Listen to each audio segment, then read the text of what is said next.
Ay, qué revuelo que se armó con esta aparición de Mauricio Macri presentando el libro de su padre Franco. Hay mucha gente, esto no lo puedo creer, es parte del fenómeno. Gente que se enoja porque te preguntas cómo hizo la fortuna la familia Macri, ¿no? Pero gente laburante, gente que se levanta temprano todos los días, que no alcanza la guita y que se enoja porque plantees el tema. Es parte del fenómeno. ¿Qué? Una triste realidad. En este país nadie se hace rico honestamente. Es probable, ¿no? Permitime que te lo diga. Puede ser.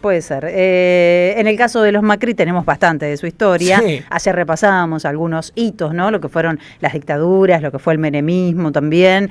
Vamos a hablar de todo esto con Alejandro Guejero, que es especialista en temas de sociología económica y economía política. Su principal línea de investigación es analizar justamente las transformaciones de los grandes grupos empresariales argentinos desde la restauración democrática hasta la actualidad. Alejandro, ¿cómo estás? Muchísimas gracias por tu tiempo. ¿Qué tal? No, gracias por el interés, por llamar. Bueno, si pudiéramos resumir, ¿cómo hizo su fortuna Franco Macri? ¿Es verdad que llegó siendo pobre a la Argentina o esto es parte de un mito? No, yo no diría pobre, pero no fue un empresario que llegara al país con fortuna. En realidad el padre había emigrado unos años antes y él llegó siendo joven. No era una familia, digamos, propietaria, y sí fue un empresario que hizo su fortuna a lo largo de su vida, digamos, ¿no? Claro. Entonces, yo no diría pobre, pero es diferente al caso de otros empresarios que las familias migraron al país ya siendo empresarios y teniendo capital en sus países de origen. En el caso de los Macri no fue así. Ok, lo hicieron aquí en Argentina, digamos. Sí. Fue a veces le dicen self-made man, o sea, una persona que a lo largo de su vida, construyó un pequeño imperio, sí, y empezó en la construcción con una pequeña empresa de la construcción que fue creciendo y luego empezó a insertarse en la actividad de la obra pública y a partir de ahí dio un primer salto, ¿no? Claro.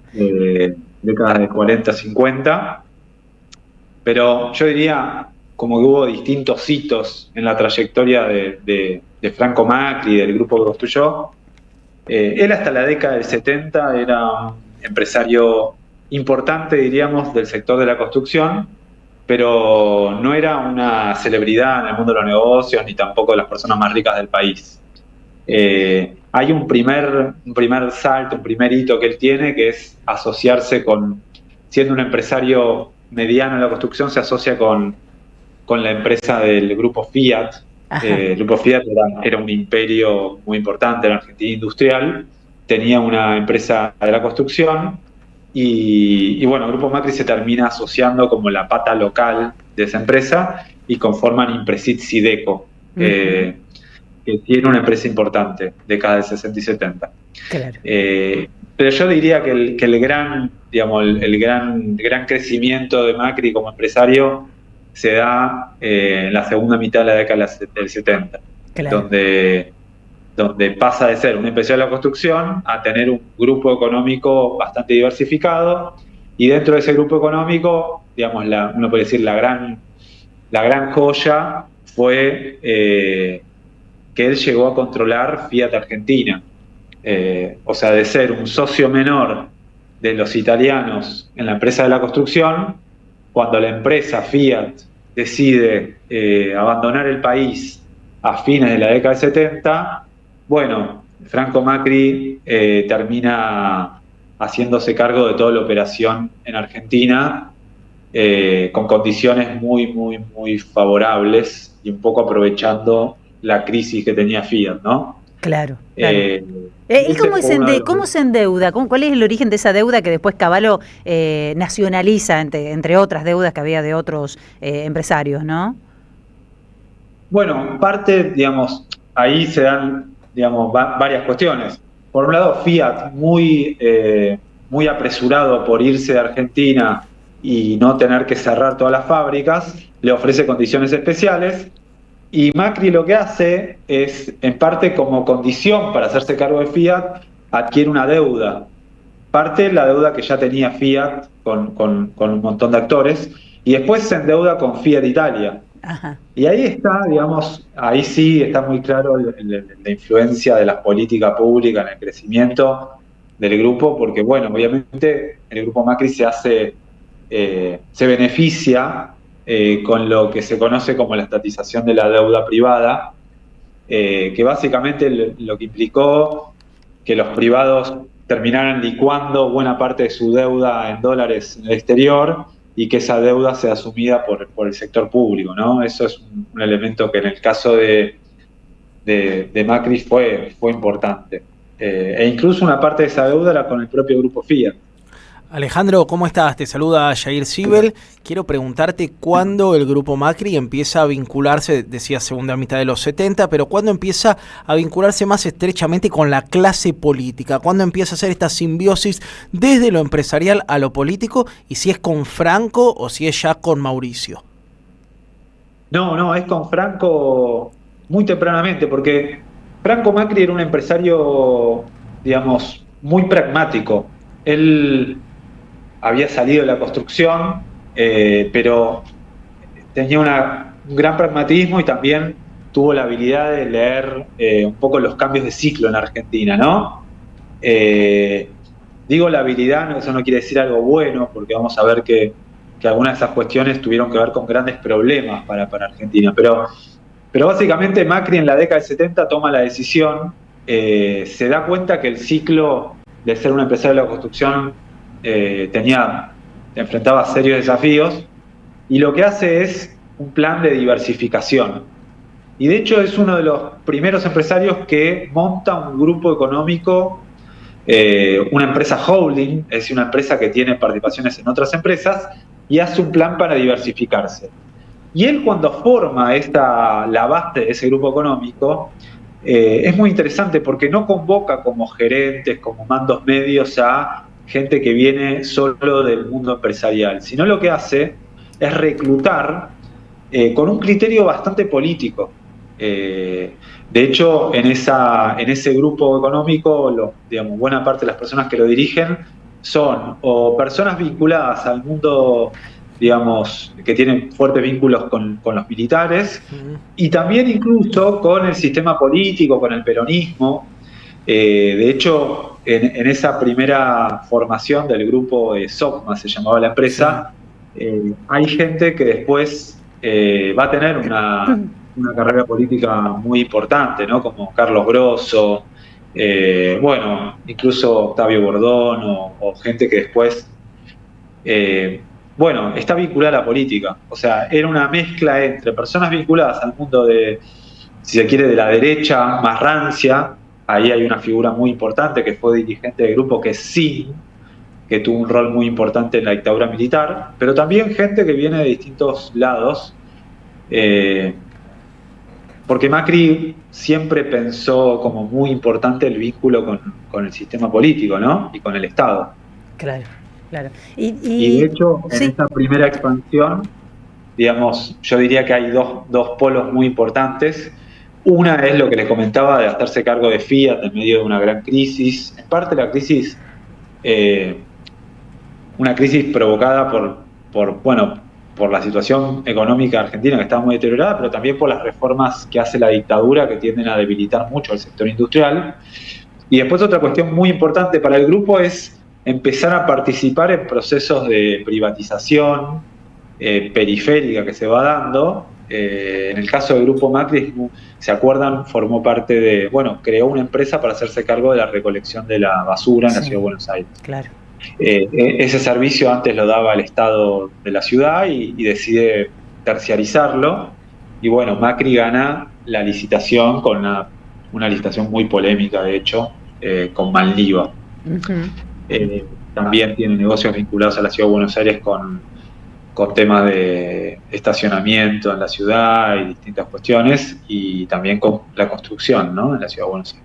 Claro. ¿Qué te ocurre cuando ves, seguramente pudiste ver, Alejandro, estas últimas intervenciones de Mauricio Macri presentando el libro? Yo no leí el libro todavía, pero pero digo, él busca diferenciarse de su padre, ¿no? Seguramente han tenido una relación bastante traumática, pero dice, había que hacer tantos despidos, yo le dije, no podemos despedir tanta gente, o sea, como que pone la carga negativa de todo lo que tiene en su historial la familia Macri sobre la figura de su padre, y Mauricio como que no se hace cargo de nada. ¿Qué rol tuvo Mauricio, digamos, en ese pequeño imperio que pudieron conformar, o que supo conformar, Franco Macri? Bueno, él, digamos, durante el periodo, digamos, de mayor crecimiento del grupo, él tuvo un rol muy marginal, porque él era muy joven. Llegó un momento, digamos, en la década del 80, donde Franco Macri se planteó el tema de la sucesión, y bueno, Mauricio en algún punto era el elegido para sucederlo a Franco, pero ese proceso de transferencia del mando fue muy conflictivo, y terminó, bueno, con Mauricio alejándose del grupo y haciendo una carrera política. Y yo lo que he observado es que hay una gran, bueno, hay una gran incomodidad, ¿no?, de Mauricio en su rol político, hablando del grupo, porque bueno, efectivamente fue un grupo que se forjó en un contexto de mucha inestabilidad, y en el crecimiento que tuvo, el Estado tuvo un rol muy importante, ¿no? Claro.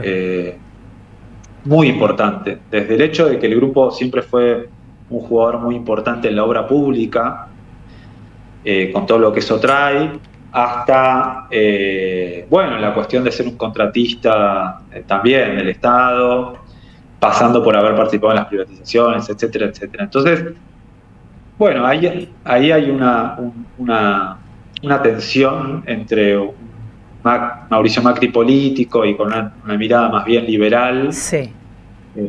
Pero bueno, con un pasado, con un grupo, como buena parte de los grupos locales argentinos de la década del 80, muy dependiente del Estado y con una pata muy vinculada justamente a, si se quiere, lo más cuestionable del Estado, que es la corrupción, la colusión entre empresarios y Estado, etcétera, Claro. ¿no? Entonces, ahí me parece, hay algo incómodo, y también hay algo de un rol político que bueno, que tiene que lidiar con un pasado empresarial que por ahí no se ajusta a una narrativa. Claro. No, hay una contradicción, claro, hay una contradicción entre el discurso y la historia, por supuesto, de su propia familia. Alejandro, ayer hablábamos de tu tocaya mujer, de Alejandra Macri, la hija no reconocida. De hecho, Mauricio Macri la trató con desdén durante mucho tiempo, ni hablar de su padre, ¿no? Franco Macri. No sé si tenés información de qué pasó con esto, pero ella solicitaba la parte que le correspondía dentro de la herencia, que incluía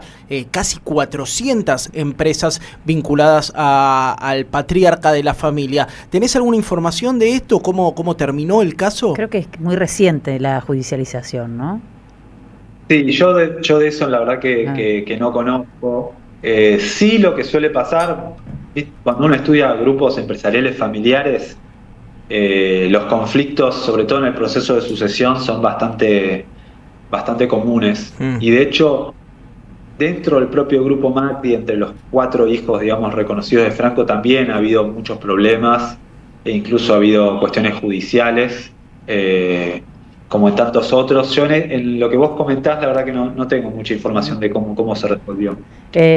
Alejandro, muy interesante escucharte. Te vamos a llamar nuevamente, abusando de tu buena voluntad, para que nos cuentes un poco más acerca de otros grupos que construyeron poder a la sombra del Estado durante estos últimos años, últimas décadas de la Argentina, y me gustaría saber cómo les está yendo hoy con este gobierno, ¿no? Si todos están felices o si hay algún tipo de reparo. Pero te llamamos nuevamente pronto. Bueno, gracias por la llamada. Saludos. Un abrazo, gracias. Estamos escuchando a Alejandro Gajero, que es especialista en temas de sociología económica y economía política, haciendo un pequeño repaso por esta familia que en las últimas décadas de la Argentina supo construir un cono de poder, no solamente una empresa, ¿no? Supieron amasar mucho poder, tal es así que, bueno, Mauricio Macri logró ser presidente. Totalmente, y metía ahí a otro migrante italiano vinculado vinculado a prácticas poco transparentes, como los dueños de la Fiat, ¿no? Y su vinculación con Cristiano Ratazzi. O sea que lo que pagamos entre todos fue la Fiat. Muy probablemente. Claro, ¿no? Se endeudó ahí. Un tipo que hoy en día también tiene un rol muy activo en la redacción y en la concreción del proyecto de reforma laboral que está impulsando el oficialismo.